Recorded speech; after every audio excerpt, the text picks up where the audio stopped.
dan, lepo pozdravljeni. Kot najavljeno, danes smo spet na izjavi glede aktualnega stanja v zvezi z koronavirusom v Sloveniji. Najprej državna sekretarka na Ministrstvu za zdravje, dr. Simona Rihar-Borenšek. Izvolite. Pozdravljeni.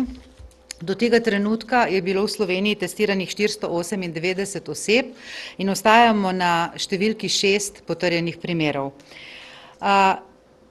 Slovenski zdravstveni sistem je pričakoval, da bo okužba prišla tudi v Slovenijo in smo na to tudi pripravljeni. Situacija seveda je takšna, da je potrebno sprejeti določene ukrepe, vendar je pod nadzorom in vse, kar je bilo potrebno, smo doslej tudi že storili. Na ministrstvu smo danes okrepili določene ukrepe in tako je bilo dogovorjeno, da se vsem bolnišnicam in socialno-varstvenim ustanovam prepove obiske.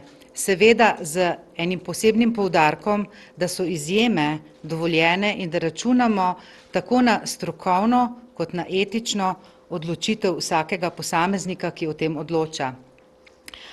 Do nadaljnjega še vedno ostajajo enaka priporočila, ki smo jih dali za izobraževalne ustanove, kar pomeni, da šole in vrtci in fakultete normalno delujejo. Prav tako ostajajo enaka priporočila za javne prireditve.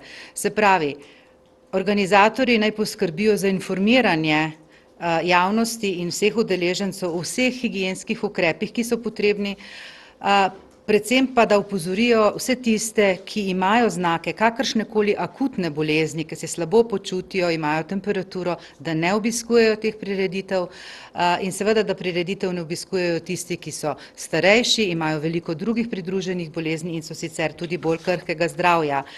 Velja še vedno tako, kot smo povedali že večkrat, prireditve prinašajo določeno tveganje, vendar trenutna epidemiološka situacija še vedno ne predstavlja tako velikega tveganja, da bi bilo potrebno v državi to prepovedovati. Tako kot je potekalo doslej, testiranje na vstopnih točkah še vedno poteka.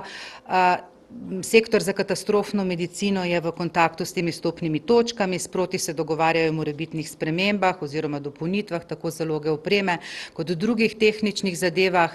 Moram pa povedati, da glede na to, da se je število testiranj včeraj izjemno povečalo, seveda na vstopnih točkah lahko prihaja do težav. In glede na to, da želimo ta testiranja izvesti strokovno in pod nadzorom in da je po postopku določen čas potreben tudi za prezračevanje in sterilizacijo prostorov oziroma razkuževanje. Lepo prosim za strpnost vseh pacientov, ki prihajajo na te vstopne točke, da tudi če je potrebno malo počakati, da pravzaprav so potrpežljivi. Večina teh ljudi čaka na bris doma. V primeru, da je pa pacient ogrožen, pa veljajo vsa splošna navodila kot doslej. Takrat se kliče reševalno službo, takrat se vklopi v reševalni prevoz in takrat se postopa po ustaljenih postopkih, tudi če gre za koronavirusno bolezen. Tako da pozivam ljudi, kadar imajo hude težave z zdravjem, seveda, ki jih pripisujejo lahko tudi morda tej okužbi, takrat pokličejo seveda lahko nujno medicinsko pomoč. To je vse. Hvala. Z nami je dr. Zoran Simonovič iz območne enote in je za Maribor in ga vabim k besedi. Izvolite. Hvala lepa. Ja, tudi 6. primer okužbe s koronavirusom, ki smo ga zaznali v Sloveniji včeraj v mariborski regiji, je pravzaprav se okužil pri potovanju v tujini. Pacient je od petka do ponedeljka v manjši skupini prijateljev oziroma ljudi potoval po severni Italiji. Naslednja 2 dneva ni imel nobenih bolezenskih težav po vrnitvi. Bolezenske težave in torej povišana telesna temperatura se je pri pacientu pojavila v sredo v popoldanskem času. Od takrat naprej ni več obiskoval torej nekih mest, kjer se nahaja večje število ljudi, prav tako od takrat ni bil v službi. Epidemiološka služba je pravzaprav takoj zvečer, približno ob 10. uri smo bili obveščeni o potrjenem primeru. Epidemiološka služba je takrat poiskala osebe, ki so bili v tesnem stiku s pacientom v času njegove kužnosti in osebe, ki so bile v tesnem rizičnem kontaktu, vse osebe so dobile ustrezna navodila o nadaljnjih ukrepih. Rad bi poudaril, da je pacient ravnal zelo ustrezno, ko je sam v sredo zvečer opazil, da so se pri njem pojavile bolezenske težave, je naslednji dan po telefonu obvestil svojega izbranega zdravnika. Na to je bil dogovor o odvzemu brisa na vstopni točki za mariborsko regijo. Okoli 5. ure popoldan je bris bil odvzet in, kot rečeno, zvečer je potem bil rezultat pri pacientu pozitiven. V tem času pacient počakal v domači oskrbi. Hvala. Nazadnje vam predstavljam dr. Nino Gorišek, predstojnico oddelka za nalezljive bolezni in vročinska stanja UKC Maribor. Prosim. Pozdravljeni, bolnik je, 6. bolnik je hospitaliziran v UKC Maribor, je v dobrem stanju, zaenkrat zgleda, da je obolel z blažjo klinično sliko. Sicer je bolnik tudi zaposlen v UKC Maribor, zaradi česar smo že ponoči izvedli vse potrebne ukrepe in omogočili varno delo. Poudarim lahko, da ni bil izpostavljen noben bolnik v UKC Maribor. Hvala. Zdaj pa vaše vprašanja. Izvolite, TV Slovenija, potem naprej Pop TV in Planet. Zanima me, kakšni so vsi ti ukrepi, ki so bili sprejeti v bolnišnici, lahko majčkeno pojasnite, ali boste oziroma ste testirali tudi tiste ljudi, s katerimi je prišel v stik v bolnišnici, pa morda takrat še ni kazal znakov, ste morali kakšne oddelke zapirati, kakorkoli v zvezi s tem. Na spletu se je pa pojavila tudi informacija, da so na Kitajskem ugotovili, da se je virus nekako razdelil na 2 seva. Spremljate tudi to situacijo, kako je s tem? Hvala. Ja, v bolnišnici smo že v nočnih urah pričeli z poizvedovanjem o situaciji in smo na podlagi tega izvedli vse potrebne ukrepe za zaščito zdravja tako bolnikov kot zdravstvenega osebja. Ugotovili smo tisto populacijo, ki je bila v tesnem stiku, torej šlo je za nekaj zdravnikov in nekaj medicinskih sester, ki so bile v tesnem kontaktu. Pri tem pa bi rada poudarila, da je bolnik obolel šele v popoldanskem času, torej ko ni bil več na delovnem mestu. Za te bolnike smo, za te zdravstvene delavce smo že našli delovna mesta, kjer ne bodo izpostavljeni, torej kjer se ne bodo prihajali v stik z ostalimi bolniki. Prav tako pa je danes prehodno nekoliko okrnjeno delovanje kirurškega programa, torej le rednega. Poudarjam, da je dobro poskrbljeno in enako kot doslej za vsa nujna stanja, saj bomo zaradi tega temeljito in pospešeno očistili tako celotno področje, kjer se je okuženi nahajal.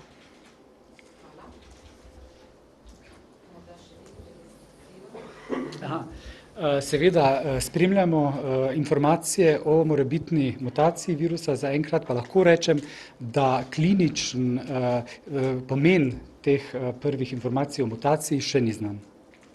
Hvala. Izvolite, Pop TV. Hvala lepa, samo nekaj vprašanj. Janez Usenik, Pop TV, nekaj vprašanj glede logistike. Včeraj so se pojavili nekaj vprašanj glede preobremenjenosti linij, se to ureja oziroma je potreben kakšen poziv ljudem, da naj ne kličejo samo z informacijami na te nujne linije, ki so namenjene res tistim, ki se jih išče za bris, in tudi glede poziva, da ne ljudje prihajajo seveda s svojimi avtomobili, ne z javnim prevozom. Kako je s tistimi, ki tega nimajo? Je tu kakšna težava z plačili prevoza za take ljudi, sploh če recimo je bilo že potrjen primer, pa jih je treba prepeljati v bolnišnico? In še eno čisto postransko mogoče vprašanje. Pojavilo se tudi, nimajo vse vstopne točke posebnih parkirnih mest in morajo včasih te, ki gredo na bris, parkirati na javnem mestu. Je to problem ali je tukaj toliko majhna možnost okužbe, da to ni zares nekaj, kar bi mogli? Hvala za vprašanje, me boste opozorili, če bom kaj pozabila. Ja, zdaj, kar se telefonov tiče in telefonskih linij, mi pripravljamo tudi eno infotočko, na kateri bo več klicnih številk možnih in kjer bojo lahko ljudje, pravzaprav državljani, klicali tudi k nam na vlado, ampak za ta trenutek, mi smo včeraj definirali tudi zdravstvene ustanove, so prosile za dodatne linije, ker v resnici zdaj se je zanimanje za to zelo povečalo. Gre po večini za taka vprašanja zelo organizacijska, zelo navadna, ampak še enkrat poudarjam, bolni ljudje naj kličejo svojega zdravnika. Zakaj je to zelo pomembno? Zato, ker zdravnik pacienta pozna njegovo situacijo, tako socialno, tako a ima avto ali nima, ga lahko pripelje, a je se njih hribov. Skratka, zdravnik bo najbolje znal presoditi in glede na podatke, ki jih bo dobil, tudi to, ali bo odredil reševalno vozilo ali ne. Zbiramo podatke, precej teh vprašanj se pojavlja, kako je s plačilom. Zaenkrat je seveda v pravilih obveznega zdravstvenega zavarovanja opredeljeno, kdo je upravičen do reševalnega prevoza, tako da kar tako ga seveda pacient ne dobi, vendar če gre za sum in za izolacijo, obstajajo pogoji za to. Tako da, kar se tega tiče, kaj je bilo še tretje? Aha, glede parkirnih mest, ja, tako je, to so javne površine, to se pravi večje tveganje za okužbo, o tem govorite. Seveda smo tudi to identificirali kot težavo, vendar morate nekaj vedeti, pacient, ki vstopi v sistem, dobi jasna navodila, kam naj pride, kje lahko pusti vozilo, seveda velikokrat je tako, da ga nekdo pripelje in v primeru, da kakršnakoli težava, se to sporoči. Ravnanje po poti mu je jasno razloženo, tako da tukaj jaz vendarle prosim ljudi za lastno osebno odgovornost. Ugotovili smo v teh nekaj dneh precej kršitev pravil in protokolov, kljub temu, da so navodila jasna, gre vendarle ne samo za lastno zdravje, tudi ogrožanje javnega zdravja in jaz upam, da lahko vsak pri sebi sprejme to odgovornost, da odgovorno ravna in da se zaščiti. Navodila so, da se vsak umije roke, preden gre od doma in potem seveda kadarkoli se česa dotakne, če je to taka oseba in lahko ravna zaščitno. Skratka, navodila vstopnega mesta so jasna, kako naj pride. Jaz upam, da državljani tole razumejo in če imajo težavo, da bodo to povedali, da bo vstopno mesto to koordiniralo. Težko bi rekla, gre za urgentne vstopne točke, to se pravi v normalni situaciji imajo ti centri vsi parkirišča, ker so to vstopne točke za zdravstveni sistem. Hvala, imamo kar nekaj vprašanj, najprej Planet. 3 kratka vprašanja, če lahko. Je kaj novega v zvezi z včeraj odkritimi stiki, 19 stikov, pa 7 v zdravstvenem domu Vič, 30 klicev z urgence, je na tem kaj novega? Na začetku ste omenili izjemo glede prepovedi v domovih za starejše. Kakšne izjeme konkretno odločitev posameznika? Je to pomoč pri hranjenju, recimo svojca pri oskrbovancu, denimo? Maribor, dejali ste, da je ta vaš kolega zbolel šele doma, predtem pa, če smo prav razumeli, bil v stiku z nekaterimi zdravstvenimi delavci. Kaj to pomeni, da razložimo ljudem, prej ni bil kužen oziroma ste testirali tudi njih? Kar se tiče posameznih kontaktov in testiranj, vam težko dam informacijo, namreč danes je število brisov do te ure pač naraslo, kar pomeni, nekaj je bilo testiranih, nekaj ne, dobili so navodila, nekih novih epidemioloških podatkov nimam. Kar se tiče domov za ostarele in obiskovanja, glejte, jaz sem zdajle pravkar zapustila ta sestanek, na kateri so ključni deležniki, se pravi predstavniki socialno-varstvenih ustanov, skupnosti in vseh, ki pač pravzaprav tudi Srebrna nit in tako naprej, kjer se dogovarjamo o teh ukrepih.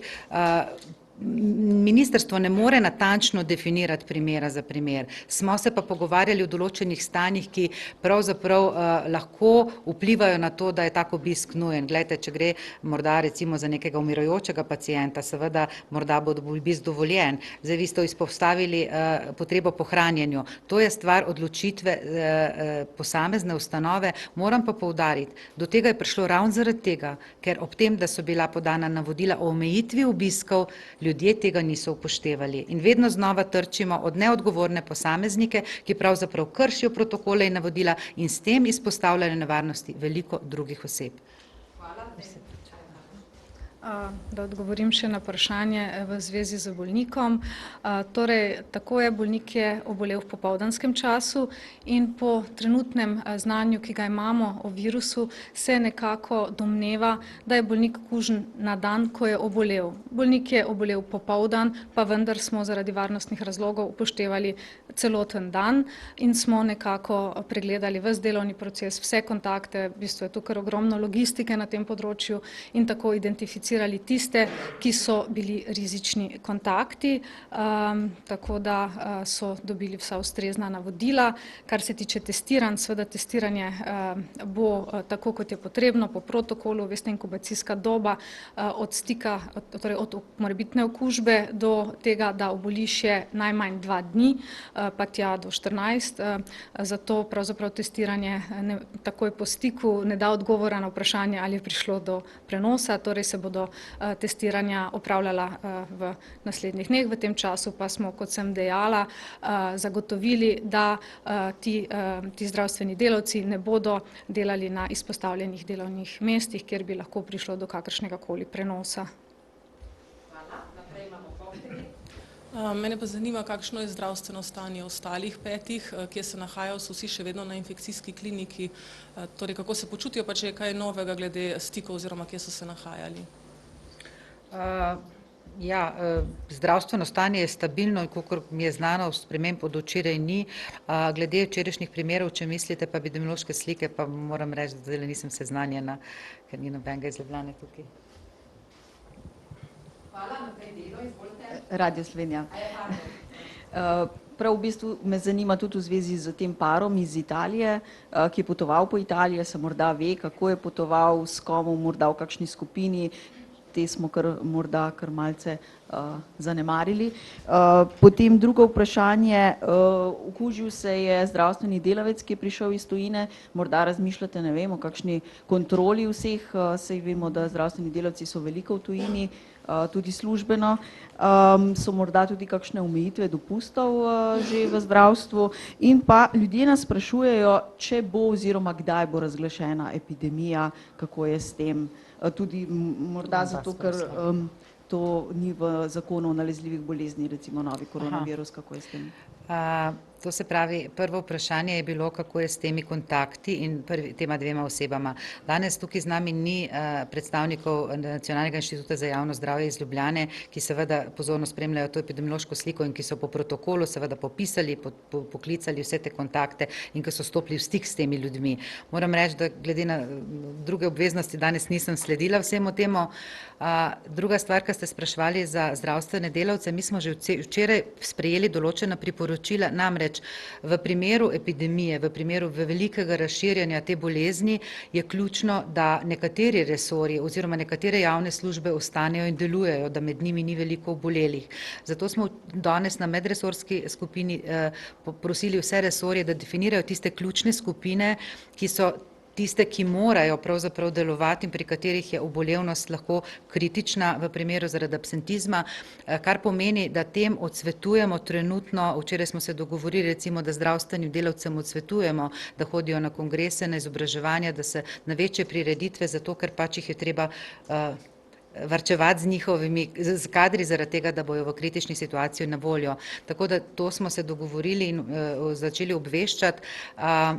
Glede zakonske podlage je že v bistvu pred določitvijo tem 4 potnikom, ki so bili v Japonskem na ladji, preden je bila odrejena jim karantena, je bil pravzaprav sklep vlade že narejen, da se je koronavirusna bolezen definirala kot tista ena izmed teh nalezljivih bolezni, za katere se uporablja smiselno zakon o nalezljivih boleznih, tako da imamo zakonske podlage. To bo pa povedal epidemiolog. Po zakonodaji epidemijo razglasi ministrstvo na predlog epidemiološke službe Nacionalnega inštituta za javno zdravje. Za razglasitev epidemije ne obstaja neka arbitrarna številka, pri kateri bi lahko govorili o pojavu epidemije, ampak je zato potrebno pravzaprav večje kopičenje primerov in tudi širjenje primerov potem znotraj lokalne skupnosti, znotraj populacije. Zaenkrat pa imamo v Sloveniji 6 primerov okužbe. Govorimo lahko o skupkih, posameznih skupkih, ki so na nek način sicer povezani največkrat zaradi tega, ker so bili izpostavljeni skupnemu viru okužbe, medtem ko pa širjenja znotraj populacije v Sloveniji pa še zaenkrat nismo zaznali. Tako da iz teh razlogov pač o epidemiji še ne moremo govoriti. Hvala, Veronika. Mene pa zanima ta pacient iz Maribora, njegova žena naj bi tudi bila zaposlena na kliničnem centru, kako je z njo, na kakšnem delovnem mestu je pravzaprav ta pacient zaposlen, torej je bil v direktnem stiku s pacienti, pa če je res, da so vam že zmanjkale maske in razkužila. Hvala. Ne, mask nam ni zmanjkalo, tudi ne razkužil. Imamo osebno varovalno opremo, ki nam omogoča varno delo. Torej, bolnik je zaposlen kot klinični farmacevt, torej ni zdravnik, ni v neposrednem delu z bolnikom, zato je pravzaprav nekoliko lažje obvladati to vrstno okužbo.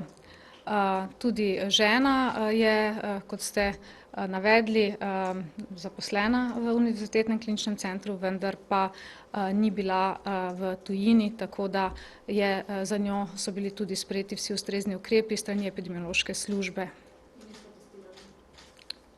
Njo smo testirali. Izvida še nimam v tem trenutku.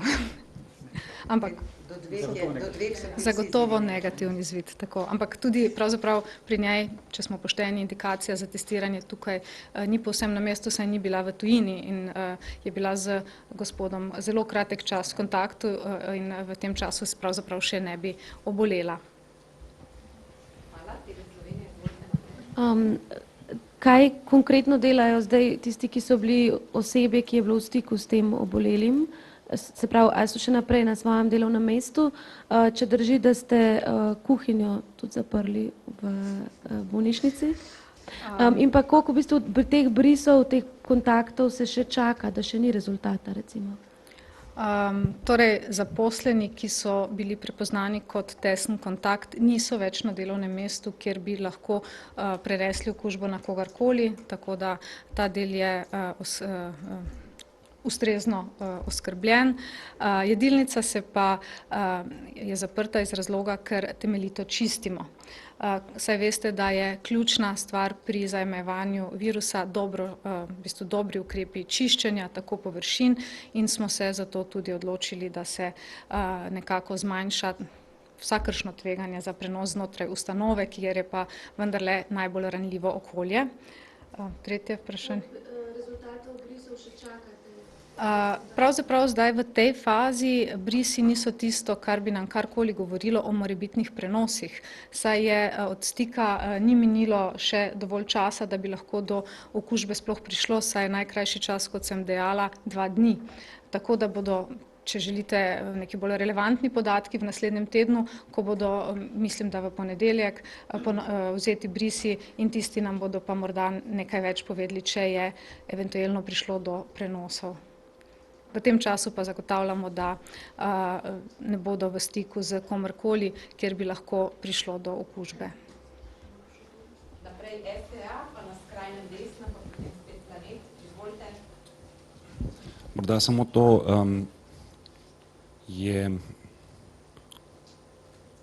se dela kaj na poleg teh osnovnih higienskih ukrepov in čiščenja in tako, kot ste razložili, na kakšnem cepivu, kakšnem zdravilu?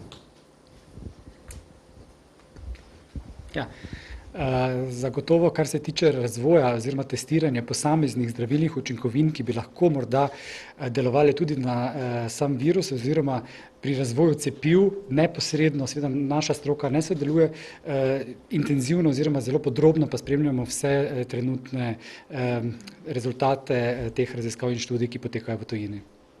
Zaenkrat ni na voljo ne specifičnega zdravila, ne specifičnega cepiva. Franja Žižt, Večer. Mene zanima konkretno, mogoče malo bolj za ta oddelek, kjer se je okužba pojavila na UKC Maribor. Kaj s tistimi bolniki, ki so bili takrat tam, in kaj s tistimi, ki so recimo naročeni v naslednjih dneh, ali lahko pridejo ali ne, ali kako to poteka? Potem me pa še nekaj zanima o protokolu komuniciranja z javnostjo. Recimo UKC je imel danes napovedano tiskovno konferenco, je potem ministrstvo predlagalo, da je v Ljubljani, zakaj, če lahko mogoče razložite, zakaj bolnišnice ne komunicirajo same o tem, kakšne organizacijske bodo sprejele ukrepe.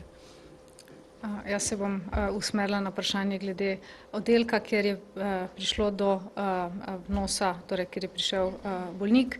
Gre torej za enoto intenzivne terapije, kirurški strok, kjer pa kot po natančni analizi, ki pa je seveda zajemala od zgodnjih nočnih ur, ne, pa vse do zdaj veliko napora, ni prišlo do izpostavitve nobenega bolnika, tako da noben od bolnikov, ki so zdravljeni v enoti intenzivne terapije, ni bil izpostavljen virusu, zato za njih ne bo veljalo nobenih posebnih omejitev.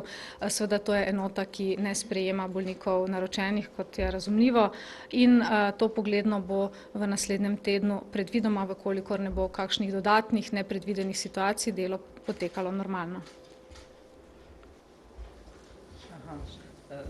Jaz moram reči, da nisem seznanjena, da bi komorkoli kaj preprečili, mi smo bili dogovorjeni, da tukaj skupaj odgovorimo, tako da mislim. Gremo v zadnji krog, zdaj imamo Planet, potem Dnevnik, vidim še A-kanal, ne, pa Pop TV. Tako da to je zadnji krog, gremo, izvolimo. Vprašanje za kolegico, ki pripravlja prispevek na to temo. Vrnila bi se k soprogi prvega okuženega gospoda. Dejali ste, testirali ste jo, test je bil negativen, je v samoizolaciji. Če imamo prav, zanima nas, glede na to, da smo slišali, da je lahko inkubacijska doba do 14 dni, pride v poštev še kakšen test in pa enako vprašanje kot včeraj, ste imeli s šolo kakšno konkretno komunikacijo? Zdaj, ljubljanskih epidemiologov ni tukaj, da bi pojasnili, ampak ti protokoli so zelo jasni. Se pravi, gospa je imela negativen bris, kar pomeni, da do tega trenutka absolutno ni bilo nobene nevarnosti, da bi okužbo kjerkoli pustila, zato za šolo nobeni ukrepi niso potrebni. Kot mi je znano, je pa dobila navodila za samoizolacijo in seveda, ja, nadaljnji postopki so v skladu z temi podatki, ki jih imajo epidemiologi, koliko je inkubacijska doba, do kdaj je lahko še kužna, in seveda taka navodila je dobila. Zdaj natančno vam tole ne znam povedati, ampak vsi pacienti imajo protokole glede na, ali so bili v tesnem stiku, kdaj so bili, in ti podatki se jasno sledijo. Mislim, da so v Mariboru enaki kot v Ljubljani. Tako je, zelo natančno imamo izdelane protokole, katere osebe, ki so bile v stiku z okuženim, štejemo kot tesne rizične kontakte, pri katerih so morda potrebni nekoliko bolj ostrejši ukrepi za nadaljne preprečevanje širjenja in kateri so tisti tesni kontakti, ki so pravzaprav v zelo majhnem tveganju, da bi lahko pri njih prišlo do prenosa okužbe. Morda na tem mestu ni odveč ponovno poudariti, da oseba, ki je okužena in ne kaže nobenih bolezenskih znakov, je pravzaprav zelo malo možnosti, da bi to okužbo lahko prenašala, ker viruse iz našega telesa pravzaprav izločamo ob kašljanju, ob kihanju, in oseba, ki nima razvitih bolezenskih znakov, pravzaprav zelo velike količine virusov ne izloča v svojo okolico in zato ne predstavlja velikega tveganja. Zato pravzaprav ukrepi pri tesnih kontaktih sledijo tudi temu zdravstvenemu stanju obolelih oseb oziroma vse osebe, ki so bile v kontaktu z bolniki, dobijo natančna navodila o samoopazovanju. V primeru kakršnega koli pojava bolezenskih znakov pri teh osebah, pa seveda potem takoj nastopijo nadaljnji ukrepi ugotavljanja morebitne okužbe s tem virusom in pa ukrepi za preprečevanje nadaljnjega širjenja. Šola pa ni imela nobenih vprašanj. Če se je šola na nas obrnila, sprašujete. Šola je komunicirala Ministrstvo za šolstvo, ampak nobenih ukrepov ni bilo potrebnih za šolo, nikakršnih. Gospa je zdrava in ostaja zdrava. Dnevnik, izvolite naprej. Klemen Košak, Dnevnik, jaz imam dve vprašanji. Eno je to, a so se spremenila navodila glede tega, kdo naj pokliče, preden obišče osebnega zdravnika. Doslej je veljalo, da je to človek, ki ima dva pogoja izpolnjena, znake in bil je v tujini. Zdaj, če jaz prav razumem, velja samo, da ima znake, kdorkoli ima znake, pokliče prej. Drugo vprašanje je pa, a se bo kaj spremenil glede teh triažnih točk v zdravstvenih domovih. Zdaj v zdravstvenih domovih se pritožujejo, da ljudje ne upoštevajo navodil, da nočejo povedati, zakaj so prišli v zdravstveni dom. Slišali smo celo, da naj bi se za eno tako osebo potem izkazali, da je celo okužena z koronavirusom.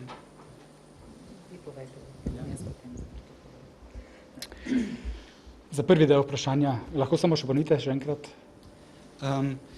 Prvi del vprašanja je bil, če se je kaj spremenilo na Pri vodilo. definiciji. Ja, poglejte, definicija primerov se pravzaprav vsakodnevno pretrese in se eventualno, če je to potrebno, tudi prilagodi, se spremeni in dejansko se je definicija spremenila. Zaenkrat še vedno kot sumljiv primer, torej definicija sumljivega primera velja oseba, ki ima razvite klinične znake in je dejansko pripotovala iz določenih območij, kjer pač pride do lokalnega širjenja virusa. K temu smo pa dodali še vsako osebo z razvitimi, izrazitimi znaki okužbe dihal, ki pravzaprav ni nujno, da je pravzaprav potovala v tujino in v tem primeru prav tako odvzamemo brise. Na tak način smo seveda razširili ta nabor oseb, pri katerih je sum oziroma postavljen, pri katerih potem se z odvzemom brisov ugotavlja morebitna okuženost. Protokoli, ne? Ker če so se triažne točke v zdravstvenih domovih. Ja.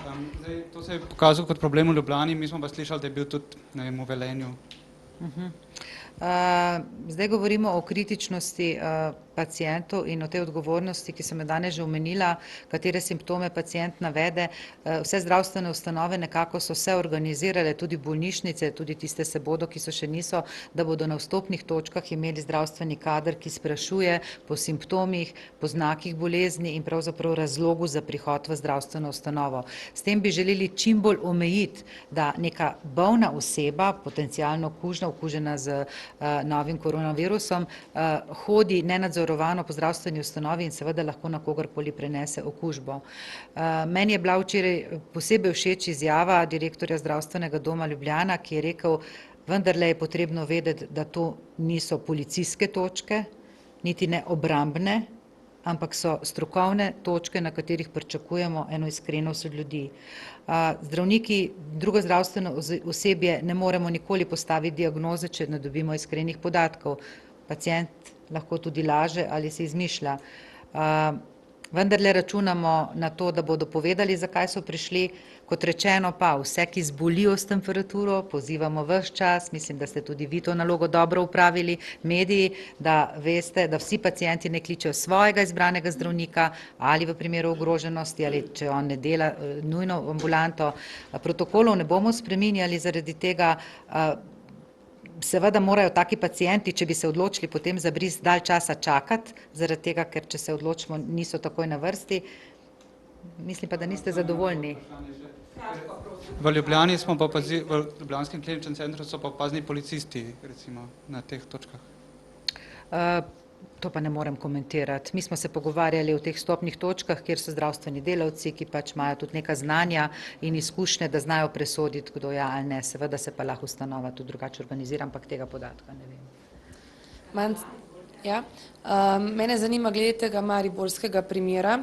Koliko testiranj je bilo opravljenih, a se je testiralo samo zaposlene ali tudi bolnike, a je kdorkoli od zaposlenih ali pacientov v domači karanteni oziroma samoizolaciji? Vse to je še v teku, tako da točnih številk vam seveda ne morem povedati, kajti zdaj smo sredi zaključnih, bom rekla, teh del. Nihče ni v samoizolaciji, nihče ni v karanteni. Kot sem povedala, so tesni kontakti bili nemudoma napoteni na delovno mesto, kjer ne predstavljajo nevarnosti, torej oblika dela, ki ni nevarna za ostale bolnike ali ostalo zdravstveno osebje. Zdaj v tej fazi pravzaprav smo testirali seveda nekaj bolnikov oziroma nekaj zdravstvenih delavcev, bolnikov ne. In kot sem že prej povedala, je bistveno testiranje v naslednjih dneh, ko bo pravzaprav relevantno v smislu, prvo relevantno v smislu eventualnega prenosa okužbe. Bi pa še enkrat poudarila, da je dejansko bolnik obolel v popoldanskem času, tako da v času, ko je bil v UKC Maribor, ni imel izraženih znakov, torej ni kašljal, ni kihal, tako da je pravzaprav, upamo, širjenje virusa bilo minimalno, morda celo ničelno, no, ampak to si ne upamo trditi, zato smo izvedli vse, da smo zaščitili bolnike in osebje. Zadnje pri vprašanju. Ja, Tjaša Dogolin, Pop TV. Sej, jaz bi se kar na kolegico navezala oziroma zelo podobno, ampak vseeno, rekli ste, da je gospod, ki je okužen na takem delovnem mestu, da pravzaprav ni v neposrednem stiku s pacienti. Ampak kaj pa vsi ti zaposleni, ki ste jih pravzaprav identificirali kot najtesnejše njegove stike, a tudi oni ne delajo neposredno s pacienti, da lahko pravzaprav zagotavljate, da pacienti niso posredno nekako ogroženi, ne? Premestili ste jih, pravite, tudi testirali ali vseeno čakate zdaj na prihodnje dni? Torej, kontakti so v stiku z bolnikom, gre za zdravnike in gre za medicinske sestre. Vendar, kot se je že večkrat danes povedalo, je čas od stika do okužbe najkrajši možen čas 2 dni. Tako da edini dan, ko so bili na delovnem mestu, pa ta hip tudi nimam podatka, ali so dejansko bili, saj gre za delovišče, kjer se delajo turnusi, kjer se izmenjujejo, tako da danes zjutraj pravzaprav niso bili v kontaktu. Saj smo, kot sem povedala, že res v zgodnjih jutranjih urah imeli zelo aktivne dejavnosti, da smo kar najhitreje, kar največ podatkov pridobili in na to, ko smo imeli nekoliko boljše izdelano sliko, smo lahko potem tudi zmanjšali in obseg ukrepov. Za ta 4. in 5. primer, torej zdaj vemo samo to, da sta se vrnila iz Italije. A sta zbolela že v Italiji, imela znake, sta zbolela, ko sta prišla domov, sta hodila v službo? Vse to me zanima, pa drugo vprašanje. Otroci, zelo malo govorimo o otrocih, oni pač menda prebolevajo zelo blago to okužbo, lahko pa seveda okužijo koga drugega, tudi v zdravstvenem domu, v bolnišnici. So kakšni posebni ukrepi, navodila v zvezi s tem? Na vsak način želite epidemiološke podatke, ki jih nimam ta trenutek, pa bi želela vseeno, da eno zaupanje imamo, da ta protokol teče, kot ste večkrat slišali, tukaj je tudi epidemiolog iz Maribora, kadarkoli se zgodi taka okužba, stopi na delo epidemiolog. On presodi, kateri so stiki, koliko jih je bilo in vsakim posebej se opravi razgovor, tako da se tudi testira po protokolu, izolira in vsi ti postopki tečejo. Ta 2, ki sta včeraj bila pozitivna še, ki sta bila na potovanju po Italiji, sta izpolnjevala kriterije, se pravi, bila sta bolna, oba sta zbolela. Mislim, da sta neposredno po prihodu že prišla, tak podatek sem dobila, da sta prišla zelo kmalu potem na vstopno točko in bila testirana, tako da nista nikamor hodila, ker sta bila že bolna. O njihovih kontaktih pa ne vem, ampak prepričana sem in verjamem, ker sistem slovenski deluje in smo bili na to pripravljeni. Morate vedeti, smo dolgo čakali, videli smo sosednje države, vedeli smo, da se bo to zgodilo in to ni prišlo iznenada, tako da službe so pripravljene in protokoli so narejeni. Glede epidemiološko... Otrok, ne. Ja, glede na situacijo v svetu, seveda opazujemo število obolelih otrok. Zaenkrat kaže, da otroci seveda lahko zbolijo za koronavirusom, ampak zbolevajo v primerjavi z drugimi starostnimi skupinami veliko redkeje. Je pa res, da tako kot vsi, tudi otroci, kadar zbolijo za tudi blagimi bolezenskimi znaki, lahko prenašajo okužbo naprej. Drugače je, če se okužijo in ne zbolijo z bolezenskimi znaki, kot rečeno, takrat, če zaradi svojih odsotnosti bolezenskih znakov ne predstavljajo velikega tveganja za širjenje. Zato pa je pomembno poudariti ponovno, da osebe, ki so bodisi potovale nekje v tujini ali pa tudi, če niso potovale in so bile ves čas v Sloveniji, naj pravzaprav v času, ko prebolevajo akutno prehladno bolezen dihal, ostanejo doma v neki samoizolaciji in poskrbijo za čim manj socialnih stikov z drugimi. Na tak način se potem prepreči prenašanje ne samo novega koronavirusa, ampak tudi drugih povzročiteljev akutnih respiratornih obolenj. Zadnje vprašanje.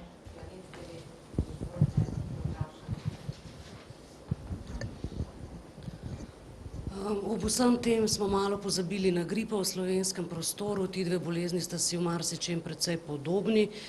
Vemo tudi smrtnost precej večja, zbolevajo pa vse starostne skupine. Kaj pa je z gripo v Sloveniji? Vemo, koliko smrti že imamo, koliko ljudi morda je hospitaliziranih?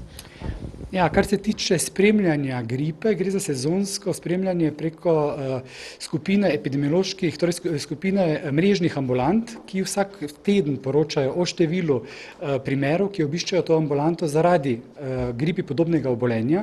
Na podlagi teh podatkov smo seveda ugotavljali, da je bil vrhunec obolevanja pred nekaj tedni, sedaj se vsak teden ugotavlja, da to število akutno obolelih zaradi gripe in gripi podobnih obolenj postopoma upada, še vedno pa je nekje v pričakovanju sezonskega zbolevanja in nekje v podobnem pojavu kot v drugih sosednjih evropskih deželah.